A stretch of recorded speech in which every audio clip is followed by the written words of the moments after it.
Good morning, good afternoon, good evening. We're glad you joined us today.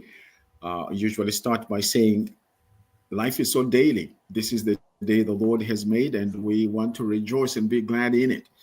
And as Africans, we don't apologize for being who we are. We're not just religious people, but those of us in um, this podcast, our engineer, and I know I can speak on behalf of our guest today as well, that we believe that life becomes more meaningful when you have a relationship with your creator. And that's a discussion for another time.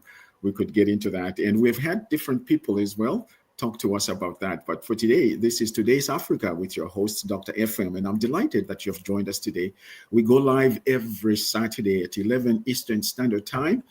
And to talk about matters pertaining to Africa. There are all kinds of things happening in Africa, just like any other continent. And for us to have this platform, uh, um, it's just wonderful. So we're very, very grateful that Love Bay Afrobeat Music Talk Radio, the number one music radio, Caribbean music, Afrobeat, African, Caribbean music. And we're just so delighted that you're here. So we do have a special guest, and we don't want to waste any more time because we have been waiting. We're here. He is here. And in a moment, I'm going to bring him in. But I want you to take a moment as well, if you haven't done that, to log in and subscribe, like, and share this channel with other people in your own tribe, in your own network, as we say. So we're delighted today that we do have a Rev.Caoch Lovejoy Tirivepi. Um, he is an international leader. He actually leads a ministry that is called Lead International Ministries. And he's also a pastor. He's someone who is very, very passionate about connecting with his community.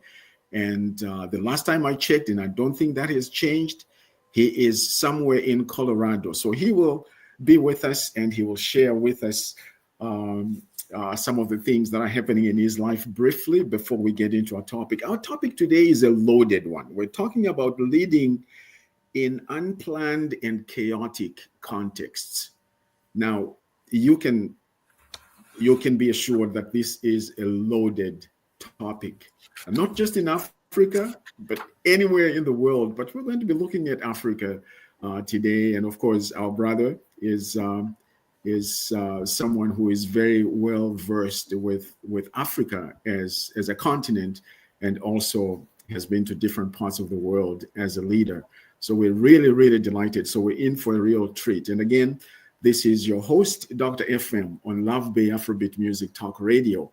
And we're delighted that you have joined us today. And we are live in over 100 different countries around the world. So, Reverend Coach Lovejoy Tirivepi. Yes, sir. How are you doing, Dr. FM, and also our host? We just want to thank you so much for the opportunity. I've been meaning to come on, but I've been so busy, and but I just want to thank you so much for taking the time to try to address one of the most powerful topic in terms of how do we lead or leading during the chaotic times that we're going through. And I think in life sometimes, gives you, throws lemons at you or throws a curveball at you, and you don't understand or you don't know how to lead in those times. So I want to thank you so much for having me. We are delighted you are here. There was a time we had set up something, it didn't work. Life is so daily, my friend, but we're delighted that today it is possible for us to be with you today. So we're really, really looking forward to this. Would you tell us briefly about yourself before we dive into our topic for the day? I'm really excited about the topic, by the way. Very excited. Thank you so much. Well, I was born in Zimbabwe, and in the early in late 80s, in 1988 or 89, I came to the United States, went to school here, and graduated from here. Then I pastored a church here in the mountains for 12 years. And then after I pastored the church for 12 years, the Lord sent us back to Africa, worked with Hagar Institute in Maui and Singapore, and I'll teach leaders from all third world countries. And I did that for 10 years. After 10 years of that, I went back to Africa, and the Lord had I had a great opportunity. We have a wonderful ministry in South Africa, Zimbabwe, and also Uganda and Kenya. But I had the opportunity and the joy of going to over 28 countries in Africa. And it's amazing that, now that we have raised leaders around the world, and the Lord has brought me back again to the United States to build a base for launching more leaders now around the world. Oh, and we have 5 kids, 3 boys and 2 girls, and our kids are doing so well. They're all over the world. The one in China, South Africa, Zimbabwe, and the United States. They're all over the world. So we have a very, very big family. Very international family. Very international, yes. Yes.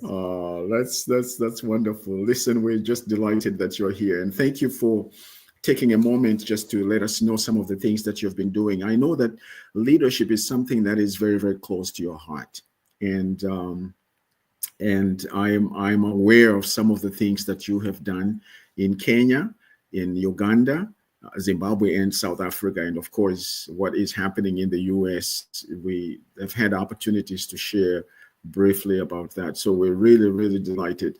Now, a friend of mine, I remember correctly, I think I was at Trinity Western University in British Columbia. There was a professor by the name Guy Saffold who taught leadership, and he said leadership is not just taking people to where they want to go, but it's taking them where they should go. Now, that is loaded, and I never really thought much about it, but I'd written it down, and over the years, I've had the opportunity to reflect on that. Now, you and I agreed on this topic, leadership, or leading in unplanned and chaotic contexts or situations. Now, things show up in leadership that are not on the agenda, that are not on the plan. Things happen, people die. People move on, people resign, there's change in leadership, all kinds of things. And you are saying, listen, you can't just do this by the seat of your pants. You have to have some principles. Now, we are looking forward to what you're going to share with us. And obviously, I'm hoping that we'll be able to build on these principles that you have put together over the years, and see how best we can implement them. So awesome. What comes to mind when you think of these opportunities to lead, in unplanned and chaotic situations? Well, Dr. FM, this is at the heart of my life. When you look around the world right now, just look at what is going on in the United States, in the Americans, in Africa, in Asia, and even in Europe right now. I think it's time that it starts with leadership and ends with leadership. And I think Dr.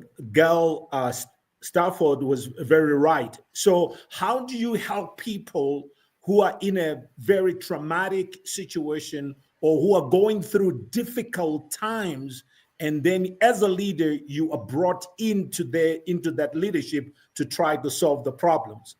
And it, like I said, it starts with the leader. Let me give the analogy, what my concept that I've developed, and hopefully we're putting it into a book. It's what I want to call it's transformational leadership in a crisis. But I've used what we call padare principles. Padare, it's a Shona word of multi-sectoral approach of solving the problem. Let me repeat again. Instead of you as a leader thinking that you have all the answers to what is going on, you need to come to a place where we call padare principles, or where we come together using the Ubuntu leadership philosophy. And the Ubuntu philosophy leadership says, I am because we are. Because we are, I am. Let me read that again.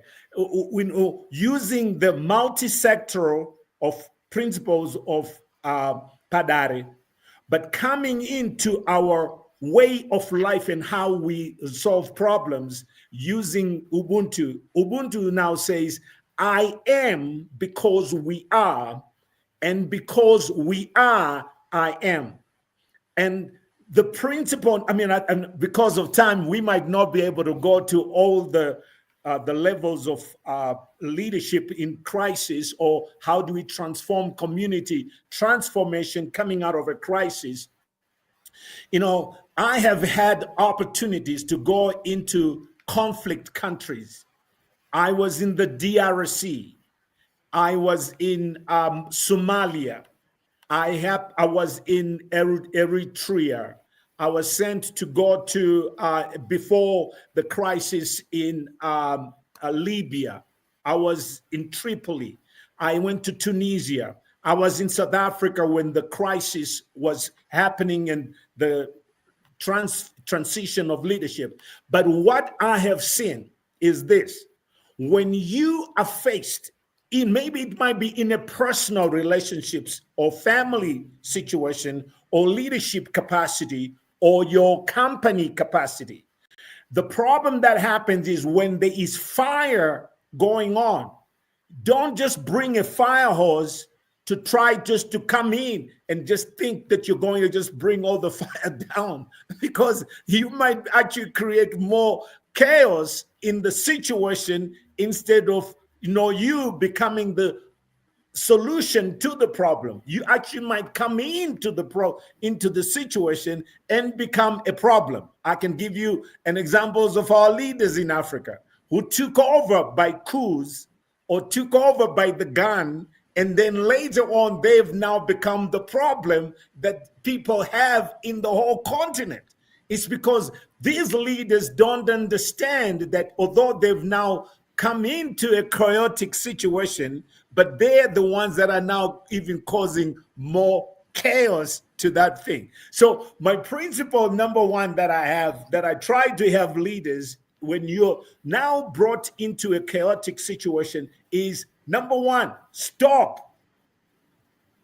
Don't try to do anything. Stop. S-T-O-P. Stop. Leaders go in sometimes, they talk too much, and they have their own agenda of what they want to try to do. Let me give you a good example. People out in the Western countries, they see problems in Africa. Instead of allowing the Africans to become to solve their own problems, guess what happens?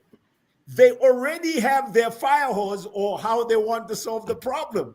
And then they just come in and they repeat the same mistakes that has happened before. It's because we have not taken the time just to stop. So what do I mean by stopping? Stop so that you can, I'm a Christian. So the first principle that I do is S, okay, in stop. Seek God first. Here, what is God doing in that situation? I'm not trying to say, when you are in that situation, when there's fire there, don't do it. I'm trying to say stop first. When you stop at that moment, seek, look around and seek what God is doing, or seek where your people are at first. You seek the face of the Lord and you seek your leaders. Find who are the leaders, who are the people that can help you take you to the next level. So the principle of stopping, sometimes it's also used in the fire drill training. When the firemen come over to the place, there are guys who are there to go and attack the fire. but there's a leader who is at the central command, who is listening to everything and looking at everything. They look at the building structure. They look at the exits. They look at, the first thing that they looking is the people. Leaders need to seek the face of God first, but this thing that you need to seek is seek the people. Look for the people first. When you look for the people first, then you're able to solve your problem. What happens is, when leaders are placed in a situation, maybe it's a financial company that's going down, or it's a company that's not doing well, guess what they do? Then they come in and they take control. They worry about the finances. They worry about the assets of the company. No, your greatest asset that you have is go into a situation, find who is on your side, find who is in your team. Even in marriage, for example. Seek each other, find each other, instead of you guys just throwing stones at each other, throwing bombs at each other. Let's find each other so that we know what what is it that we need to do. So the first principle is seeking. I think when you go into a situation where there's a crisis, try to seek where the other people are at. Okay, let me give you a good example. They might be looking at an elephant, but they're blindfolded. They don't see that it is an elephant. And they might be holding on to the leg of an elephant. And they will tell you that the elephant is so big, it's like a big, tree. And someone might be holding on to the trunk. And they might say, wow, it's something else completely. And someone might be holding on to the tail. And they might be looking at it and say, it's a snake. But guess what? All of us are looking at the same thing, but we're looking at it from a different angle. So let's seek each other, find where we are at, find where people are first before you take them anywhere. I love what Dr. Gayfield said, to say a leader has the ability to take people where they need to be. But first, before you take them where they need to be, you need to know where they are. It's like, when you are taking a new bus and you're driving the bus and the people in your bus are fighting, stop driving the bus when people are still fighting in your bus, because you have not solved anything. You might take them to that destination where they need to be, but there is no healthy relationship in your bus. So the first thing that you want to do, you seek God, you seek where the people are, and then you place them in the right seats in the bus. Now they might this is right now. This is very insightful and very, very interesting. And thank you for bringing these insights. And I'm just listening to you and I'm just saying, wow.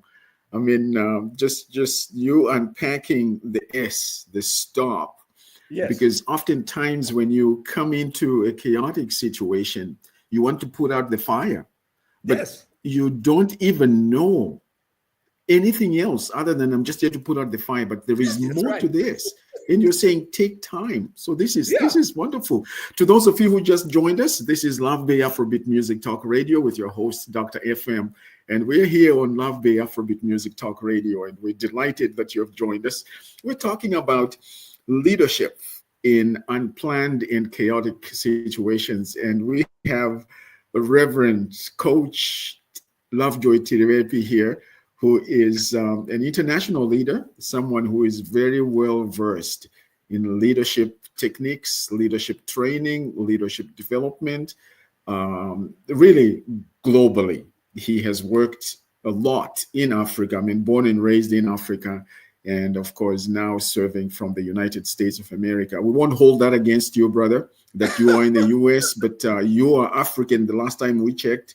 So the point you made about seeking God, I think that's very, very important. And then you said seeking people. You need to know who is on your bus. Yeah. Who are those people? Because for you to just, parachute yourself in, you may do more damage than good, like you pointed out. Amen. And I think that's what a lot of leaders have done. They've just gone into the situation, try to put the fire, but they forget that the first thing that why we're putting the fire out is because we want to save the people. That's wonderful. I can't wait to hear the rest of it. So we have stopped. Okay. T. Okay. When you're in that situation, once you get the facts about where God wants you to take, which is mission, vision, and direction, and then where the people are at now, then you need to think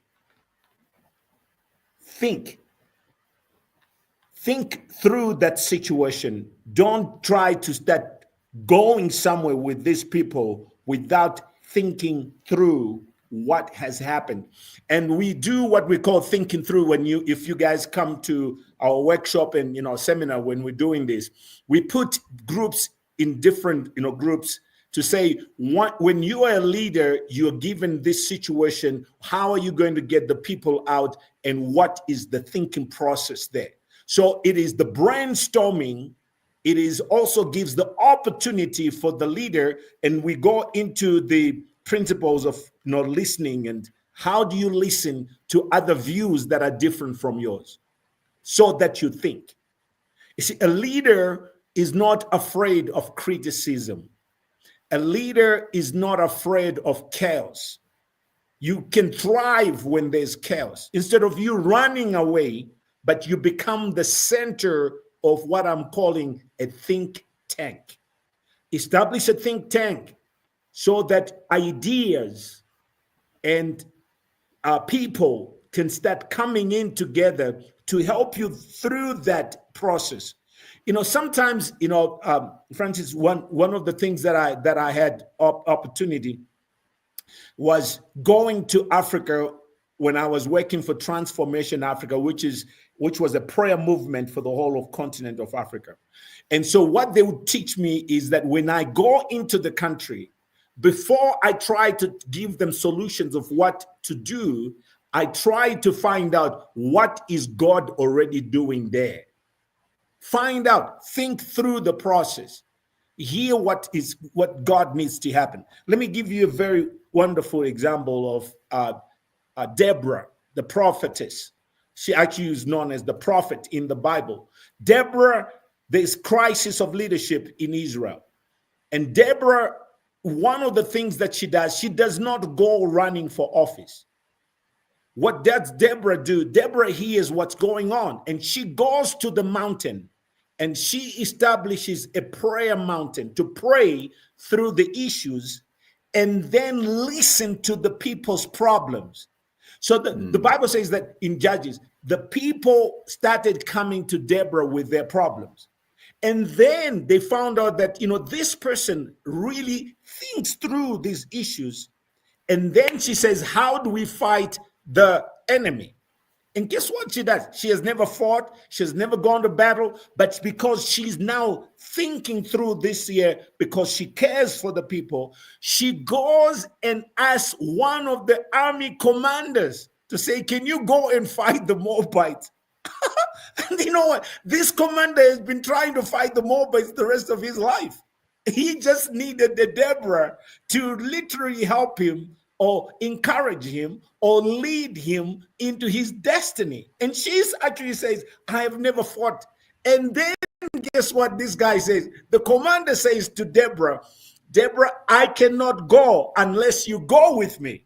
And the guy was like, I cannot do it on my own. But if you're taking the leadership position, we will go. And then she takes the leadership position. And before she knew it, she's no longer a prayer warrior, but she's now a judge, or she's a leader of a nation. And that's what I'm talking about, leaders. Don't rush. Think through what is going on and hear what God is doing. So, the process of thinking through, like I said, we do exercises and then we help people think through. I mean, for example, let's just pick a country. Let me pick Zimbabwe, for example. Let's think through what's going on there. They've tried to bring their currency. How many times? They've tried 5 different currencies. and they continue to bring another currency to try to solve their problem. The leaders are not thinking through to hear what are the issues and why is it that the currency that we're bringing is not accepted by the people. If they just listen to everybody's ideas, they will actually come up with a solution. But the problem is they think that if they even brought one that they say it's based, it's wedged against the gold. When you look at the currency itself, the current, because the current flows, they forgot that this currency that we're trying to bring has to have trust, and it has to have, transparency. And as a result, you can bring in solutions, but if you've never thought through the solution, you become the problem again. And I don't know if you want to comment on that one before I go to O. You know what? That is very insightful, and thank you for bringing this aspect of thinking through, because you can have a good heart, yeah, but if you're not processing things logically, amen, your good heart can actually lead you into serious problems, and you end up in the deep end that you are not even able to come out of. So you're saying it is important to think through. And then you brought the element of listening, which oftentimes when we are thinking, there's the danger of you becoming the only voice you listen to, because you're me, myself, and I, you're thinking things through. Yes. But you are saying you need to realize there are people outside of you. The example you gave of Deborah, who now then goes to someone and says, listen, now you can do this. And the person turns around and says, no, you're coming with me. That's a conversation. That's a conversation. And that's a beautiful example where there's communication, there's thinking things through, there's prayer, you're seeking God, you want to save people, but you're also listening. Yeah. Because I'm sure you've heard this one, that if you are just a leader and nobody's following, yes, you just it's just like you're taking a walk in the park. It's just That's you right. yourself, and there's nobody behind you. So That's right. this is wonderful. Thank you, sir. And two, Dr. Francis, what happens is this here. Sometimes a leader, you reach the ceiling. Mm-hmm. You keep going. You just keep doing the same thing over and over again, and you just keep spending money. You just keep doing the same thing, but nobody's taking the time to say stop. Yeah. And then we continue to do same thing, and we get the same results. And then let me go to O. Observe. Mm-hmm. Before you go into the battlefield, observe. Observing means that I'm focused on my vision, I'm focused on my purpose, and I'm focused on my lane that I am, the line that I have. I'm staying in my lane. I'm not going to try to be like somebody else or try to be something else. Mm. I'm going to be open and real to you, because I think this is we're talking about leaders. We've talked about governmental leaders who try now to do things that they're not able to. But, when I'm saying observe and stay in your lane, it's so that you don't distract other leaders that are coming alongside you. You don't want to go and try to go into their lane, but you want to lead in your lane, but then all of them now follow you in your lane, in the lane that you want to do and how you want to do things. And then the other thing that happens with leaders who don't stay in their lane, you start doing things that God has not told you to do. So when you're observing things, you start aligning the people in your organization and the vision, or you start aligning the resources and the vision and the objectives of the things that you're trying to do. Sometimes some of these leaders, they dream big things, but they don't have the resources to be able to do that. So I go back and say, observe your inventory of the people, the place, the plan that you have. Is it matching up in terms of what is it that you want to do? Yeah. Oh wow, this is loaded. This is loaded. I'm listening to you. I'm listening to you, Reverend Tirivepi, and I'm saying, how do we? Maybe this is something we need to talk about at the very end. How do we create opportunities for you to share these kinds of nuggets in a larger context? Because right now we're doing this, and yes, we do have quite a crowd of listeners and viewers at the moment, but I'm just wondering. I mean, we need definitely to have something much bigger. That's something we're going to talk about later. This observing and observation. I'm just listening to you. Yes, sir. I'm just listening to you. Let me give an example of marriage. People in the house. I'm using the same principles of leadership, but also as a husband, you're leading your wife. Before you start react, and I'm going to use, after stop, we're going to do react, REACT. I'm giving you those principles again. But the stop, for example, observe at home what's going on.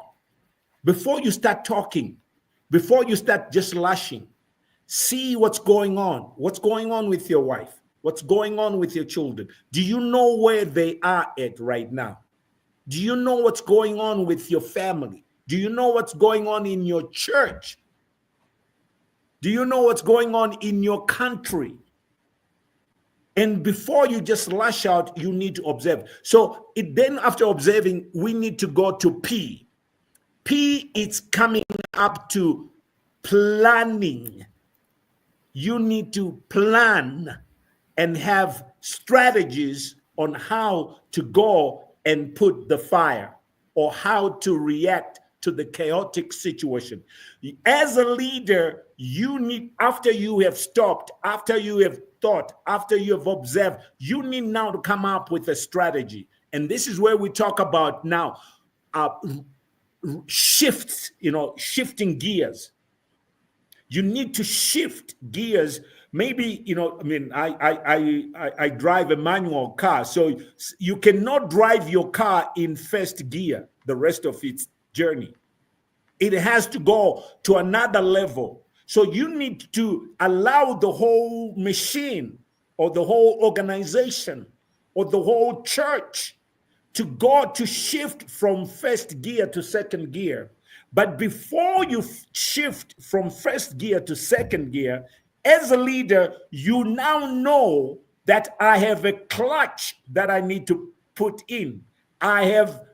You need to know when to excel, or when to, not to accelerate, but when to slow down, and what speed you're going in. Because you will ruin everybody if you just go in there and think that you're just going to go and take them there. They might not be ready. They might not be ready. And you can kill that whole organization. Let me give you a good example. OK Zimbabwe, great organization. They had a market that they wanted to, a niche market. And OK Zimbabwe started becoming big by going into the townships, not staying into the city. So they became a product for the people. But the problem that happened with OK, I wish I could give them this principle and teach their leaders this principle. The problem that happened with OK, it's when SPA started coming in. It's when, what's the other one? The big one that's coming to Zimbabwe now. Competitors. There's two competitors from South Africa that started coming in, or ShopRite or somewhere. So what happened is they panicked. Instead of staying in their lane and knowing their market and knowing where they are effective, they tried to copy these big guys, and you cannot play in the boys' leagues if you don't have the capacity to be able to take your company to where it needs to be. And so leadership, sometimes it's whereby these leaders now start spending a lot of money and a lot of the profits of what they're supposed to be putting into their profit to the people, and they start using the profit to try to become like somebody else. So when you're planning, your plan needs to be, measurable, needs to be time, not to be, make sure that you're taking the people at the right time and you are staying in your lane. So when you're planning now, okay, it helps you now to say, okay, because remember, we are leading in chaotic time, but then it gives you time to say, how do I, as a leader, react? Because you're going to react anyway. So your reaction is very important. So now that I have taken the time to stop, I now need to react to try to solve this problem of where we are in chaos. So R, the first in react, that's now principle number 2, the react. But on the react, there is 1, 2, 3, 4, 5 principles there. So the first one is you need to reach out to the best people in your team. Before you reach out to everybody, reach out to the best people in your team. Let me give you a good example. Jesus Christ did not start with the multitude. He started with a few. He only started with 3. Andrew goes, and now Andrew brings his brothers. Andrew says, man, come and see this man. And then Peter, they bring somebody else. So start with the few. When you're reacting, don't react with your emotions. React by looking for the right leaders in your team. When you react with the right leaders in your team, remember Jesus Christ, one of the strategies that he used, in reacting to the community, or before he goes into the community, and people don't even realize this. In Luke chapter 10, what does he do? He had over 72 other disciples who were not part of the core disciples. And Jesus did a very powerful strategy that a lot of leaders don't do. He sent them out 2 by 2 to go first and check the place out, and check those demons in that city and see what are things like that before he even went there. Did he not know what was going on? He knew. But he was teaching biblical principles of leadership to say, you guys, before you go into the city, send people out, check it out, hear what's going on. So you're reaching out first before you start putting your program. Then after that, Jesus Christ came in.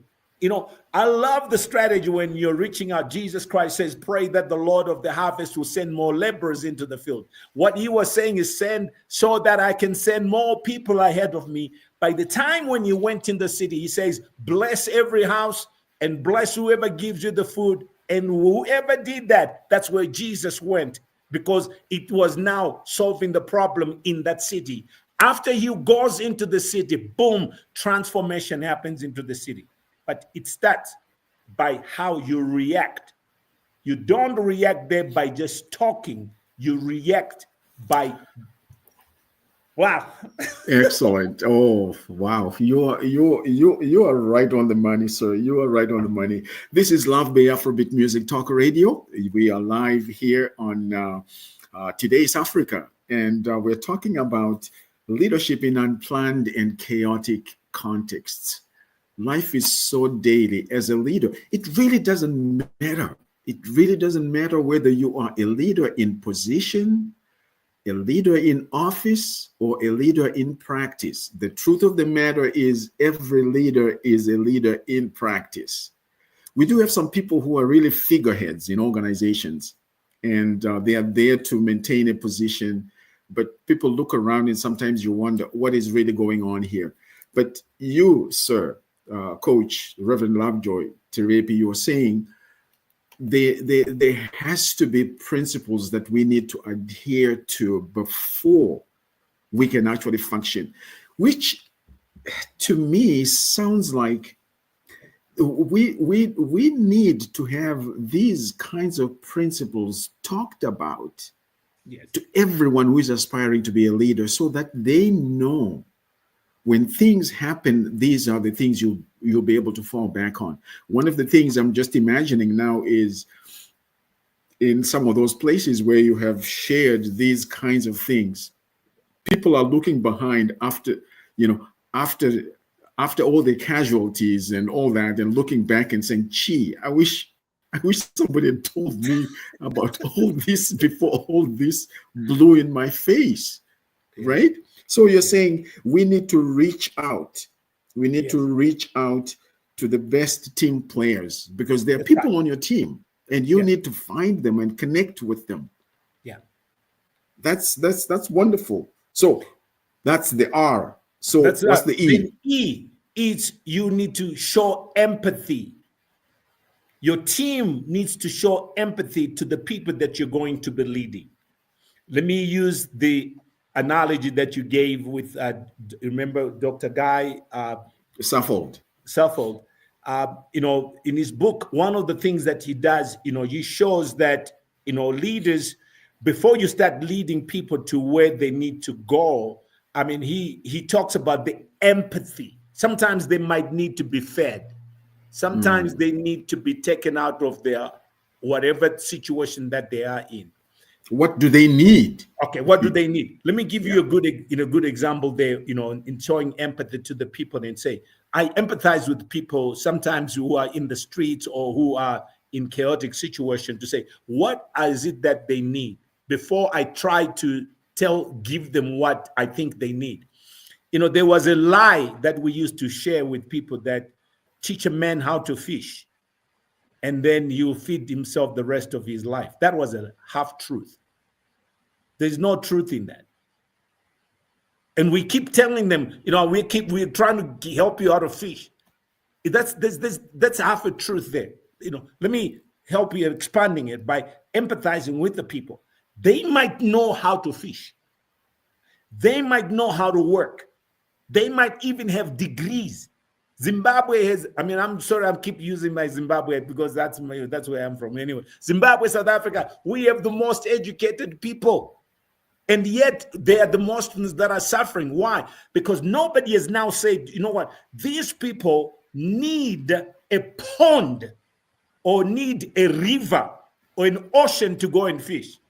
You might know how to fish, but if you don't have a place to go fishing, you're not going to catch nothing. That's another principle. Another principle of empathy is, do they have the license or the ownership of that pond or of that market? Can they make their things, and then we make sure that they have a place where they can able to sell or to do something with it? And that's a lie. So the fourth lie was that, do they have a market for it? I can eat fish all day, but I cannot just go on eating fish the rest of my life. I've got to sell something so that I help my family, so that they can also become self-supporting. So I'm saying is, it's time we become very serious in asking the questions. What are the needs of the people? And then that also brings us to A. We analyze. A leader is able to analyze. Once you know what their needs are, analyze the facts. Prioritize their facts, their needs, not your need. And then once you prioritize their needs and once you prioritize their facts, then we're able to come up with strategic places, Now, look after the war. After the war is going on, they come up with what's called a Marshall Plan. Marshall Plan, it's literally saying, how do we rebuild this whole nation, or the whole city, or this whole company, or this whole village? You see, you need to come up with what I'm calling that, a plan of action that has come through analyzing the data. And the way how you get the data, for example, is from the police, from the teachers, from the nurses, from all the community. It comes out to that Padare concept that you cannot do it on your own. Get all the facts. once you sit on the table, for example, if I'm given the opportunity to try to analyze what's going on in some of the companies, I try to come out and look at the data. What is it that we're doing? Who are our customers? Who are our clients? What's going on here? And then once we have the data, then you're able to come up with what I call, you see, once you have the plan, continue to care for the most, that's number C. Continue to care for the people, not the assets and things that you're trying to do. Let me give you a good example, and I'm glad that it's happening. And I'm going to say a very controversial thing here, but I know we have leaders in Africa who were very upset when America cut the U.S. aid. It sent a very serious message to all of our African leaders. And some of the people were calling me, I'm an American, so it's okay. But why are they, they say, why are they cutting the aid? Let me help you. My leaders. You cannot continue to become codependent on the outsiders to solve your problems. Yeah. We have become much codependent on the system, on the other people. But I'm talking about caring for the people so that I can bring them to T, which is training them, equipping them, aiding them, developing and mentoring them to become self-sustained so that they don't continue to become dependent on another government assistance program. My brother, you are really, really making me angry. You're making me angry in a very good way. That's why I'm saying this with a big smile on my face. Yes, because sir. the things you're talking about are so real and so practical, and yet oftentimes, because we are not wired to pre-wire ourselves, we get into serious trouble and we don't know how to go about this. As soon as you said, you know what, I know that there were people who were very upset that, the US cut out aid, and we're like, yeah, they can choose what they want. That's We right. should not have been dependent on that. Many of our countries have been independent for years. I was watching this video of some of the things that are happening in Burkina Faso. More power to President Ibrahim Traore, and they were saying since 1960, is it 63? Yes. When they got independent, he said there's hardly paved roads, and this is the first time.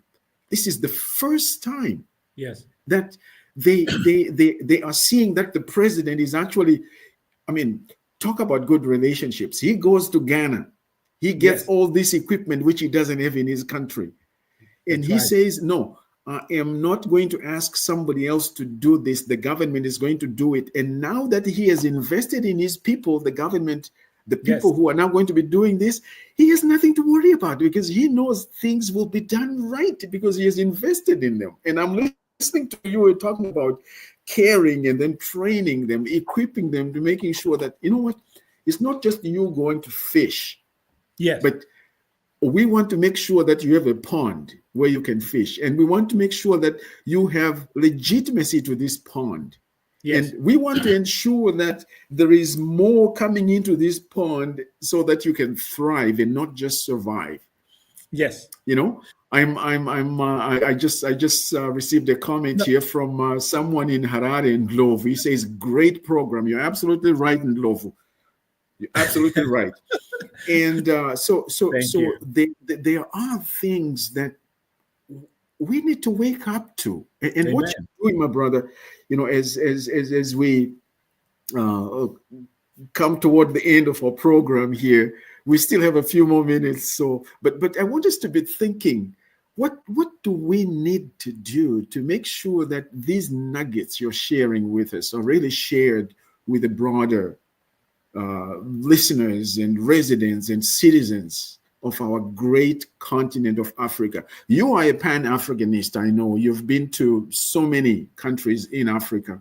And I think this topic on leading, in unplanned and chaotic situations is things that you have seen in real life. Yes. And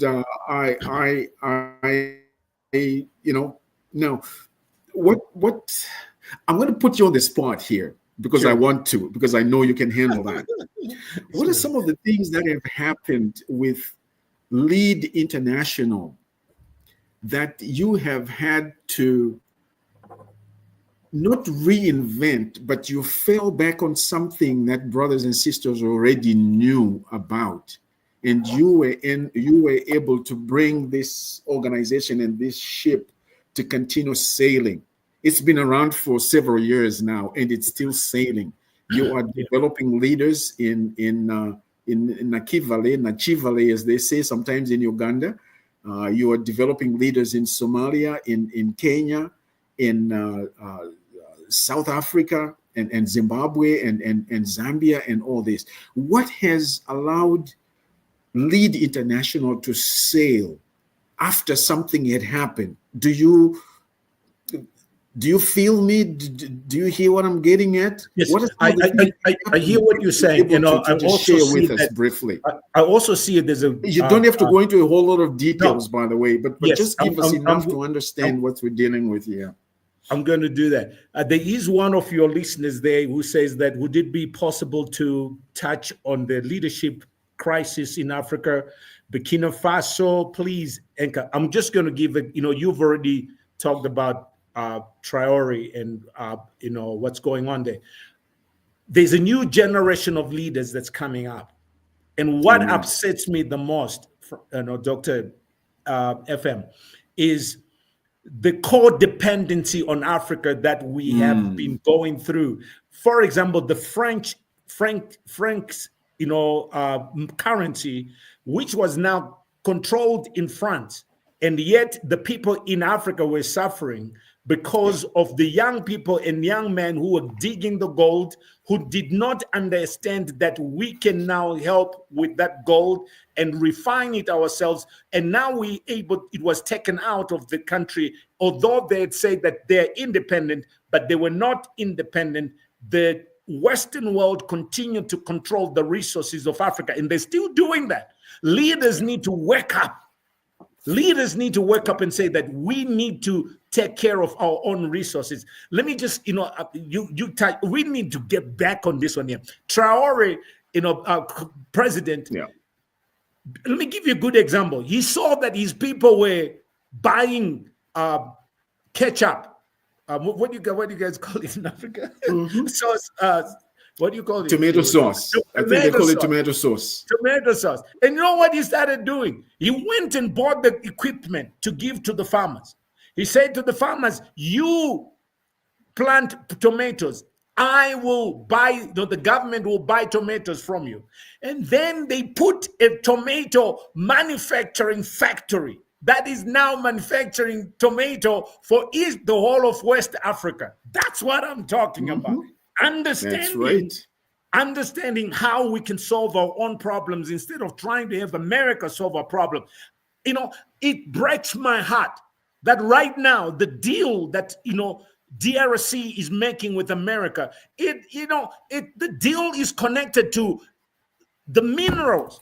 And we are just coming, we're coming from another hostage to another host. We're coming from another flying pan to another flying pan. Is because our leaders don't have the capacity and then don't have the ability to be able to do that. Coming to my ministry, what we do in our ministry, we do what's called sustainable ministries. We don't plant churches, we plant centers that are sustainable. And how do we become sustainable? We help the pastor. Right now we're doing bananas. We plant plantain. and then we buy it from them. Whichever church they sell it to lead to our organization first, I will buy it from them, and then we'll distribute it through our chain. And we're also doing dragon fruit. We have a dragon fruit market in Europe, in Asia, and we are now growing dragon fruit for those churches that want to go plantain or dragon fruit, and we're doing that. And then all the pastors that come into our ministry, we also help them to have their own village. Each pastor who comes to our ministry needs to have his own retirement plan. And we help them. And how do we help them? Every pastor that comes to our ministry, we give him goat. He can choose between goats, or he can choose it between road runners, which are the chickens. We have mbuzi or goats that we help them with, and he has to have his village. If he does not have one, we help him buy one, because land is very important. And I take care of my pastors. And right now, with our guys in the refugees that have now come out from who are in the DRC, we're helping them build their church, and we have taken them out of the refugee camp, and we have rented a place for them, and we are buying a center for them in Uganda. We are very intentional that I don't lead all the ministries. I facilitate the ministries, as the word says. We look for leaders. L, E, we equip. A, we aid, giving them tools. And D, we continue to develop and mentor them. This is oh my goodness, what an opportunity this is. This has been for us to have you in this podcast in the studio with us today, because the things you're bringing to our attention, my brother, these are things that are so real. And oftentimes we see organizations running or falling apart, but we are not paying attention to the principles that should be part of the organization. Now, I do understand that we do have some of our listeners and viewers here who are our listener from Accra says, would it be possible to touch on the leadership crisis in Africa? Burkina Faso, please. I mean, I know that we have had some different comments coming up. One of the things that really upsets me is sometimes when something good is happening, you have people who try to undermine what is happening, because they're so used to milking us and taking advantage of us. So when we rise up and we say enough is enough, the people who have been benefiting from us, they don't want that. I have seen African leaders who started well, who could have turned things around for the betterment of their own countries, end up with people on their team who wanted them to stay on to ruin things because they were benefiting from that. Now, I am not in Burkina Faso, but all I know is here is a young leader who has stood up. Having come in through a coup, he is actually saying, I came in so that we empower people, and that's what I want. I mean, I'm hearing that he's saying, I don't need all the other luxuries that you have been giving to presidents. This is who I am with doing this for the people. And I know it'll be wonderful. I'm hoping that we'll be able to get some people into today's Africa from Burkina Faso so that we can actually have conversations with them.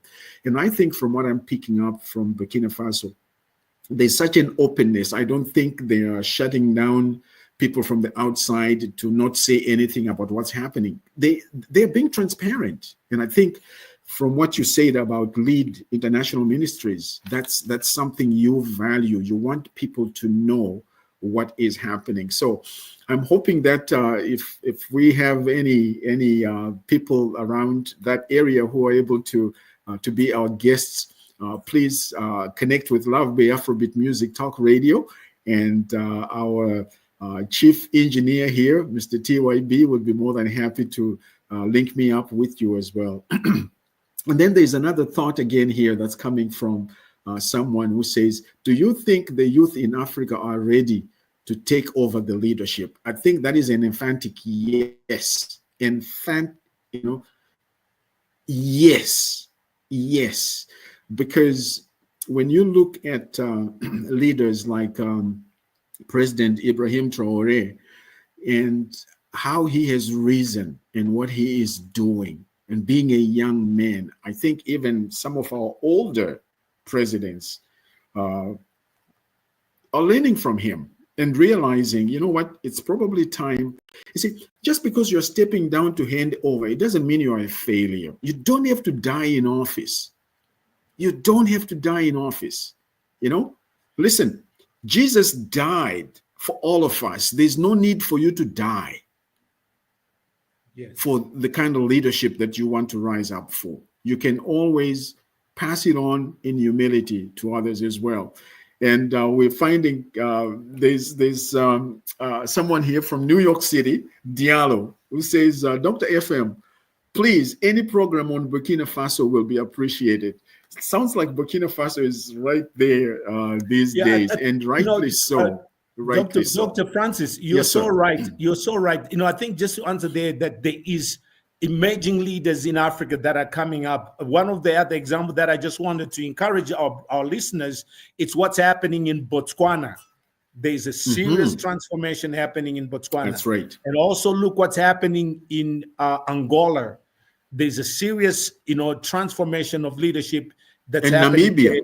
In Namibia, that's right. So what I wanted just to encourage guys is we would really like to engage. And I think one of the things that I was talking about in React, it's how do we now help capacitate these kind of leaders and help them come alongside them. And we need to start thinking of serious, areas of how do we need to, help the youth? What their needs? How do we train them, and how do we also start helping them? And I love what's going on in West Africa there, because let's stand with each other. Umuntu ngemuntu ngabantu. We are stronger together. We are better together, and we need to stand with what's happening with this young man. I really love what he's doing, and I pray that he continues to become transparent, and then he continues to become accountable, and then brings in a new system.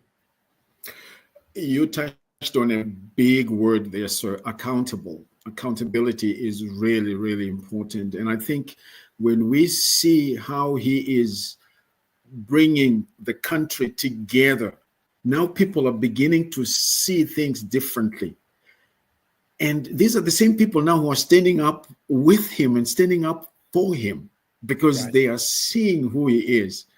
So this is really, really wonderful, and I'm just so delighted that we have had the opportunity to have you here, the Rev.Caoch Lovejoy Tirivepi, talking about leadership and leading in unplanned and chaotic situations, and that's what we find in life.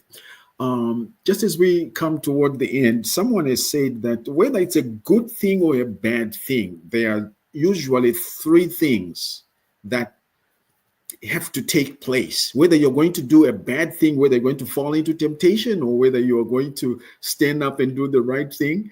And I think you have exemplified this. So they say, number one, you have to have a desire.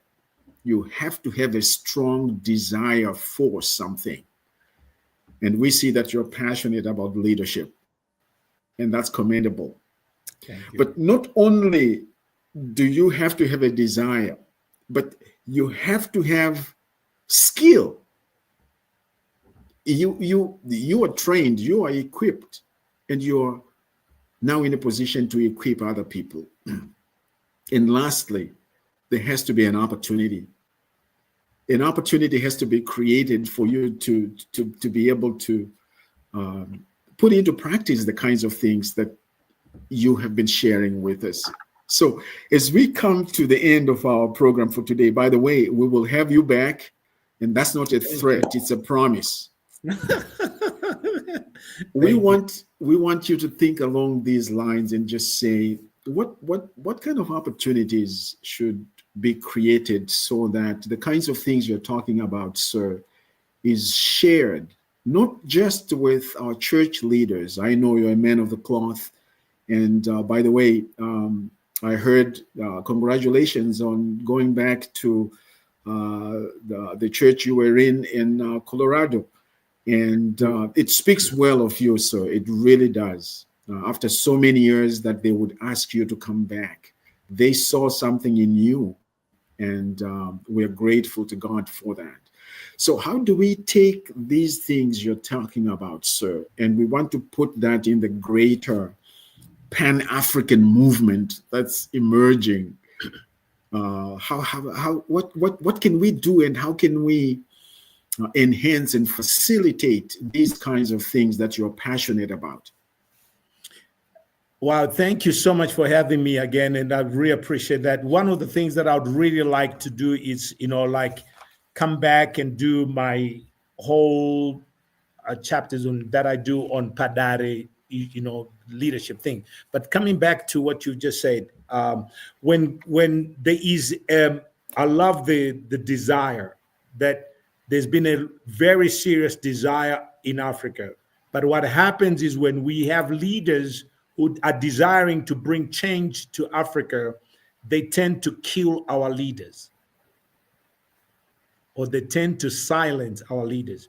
But we need to start now understanding that this is not just about one man, but this is a movement. When a movement starts happening, it takes momentum.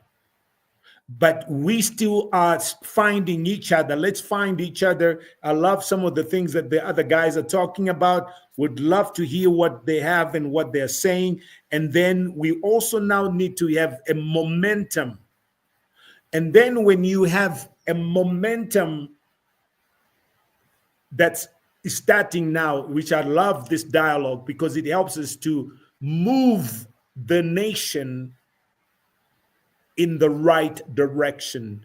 And I believe that it's going to happen with the younger leadership, but we are not going to kill each other, or we're not going to kill our emerging leaders. It breaks my heart when you look at all the leaders in Africa that have tried to emerge and try to bring these things here, they've been silenced. So we need to guard or protect this momentum that we have. Excellent. Oh, this is priceless. Thank you for these nuggets, sir. It's been a real pleasure having you in this program today, talking about leading or leadership in unplanned and chaotic contexts or situations. Life is so daily. Things happen that may not be on the agenda, but when they happen, we need to have principles that we fall back on. And so, again, it's hard to imagine that it's just a little over an hour that we've been going. I just feel like we just started, So we will definitely have you back on Love Bay Afrobeat Music Talk Radio. And thank you to our listeners. Thank you for joining us and having been our guests, today as well, virtually. Some are live and some are online, just listening in. We're just so delighted that you've made time to be with us. So again, please take a moment to log in and subscribe so that you like and share this channel with people within your own networks as well. We are on YouTube, on Facebook, LinkedIn, and of course on StreamYard. So again, thank you for making time to be with us today. We will be together again next week, God willing, at 11 a.m. Eastern Standard Time. And this is your host, Dr. FM. And we're delighted. Again, thank you, Rev.Caoch Lovejoy Tirivepi. We know you're a busy man, but thank you for waking up a little early to join us. We know that you are well on the other side of the US there, where you are a few more hours behind us, but you made time to be with us. We really appreciate that, sir. And I just want to remind you that coming up at 1 p.m. is the Caribbean Flavor with Mr.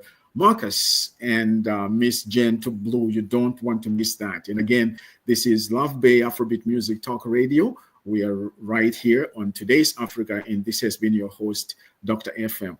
Thank you for being with us. Keep on keeping on doing the right things. Let's connect and share the word, spread the word as well. By the way, after all this is done, we record, and you can always log in and visit and revisit our past podcasts as well. So again, thank you very, very much for being with us. Keep up the good work.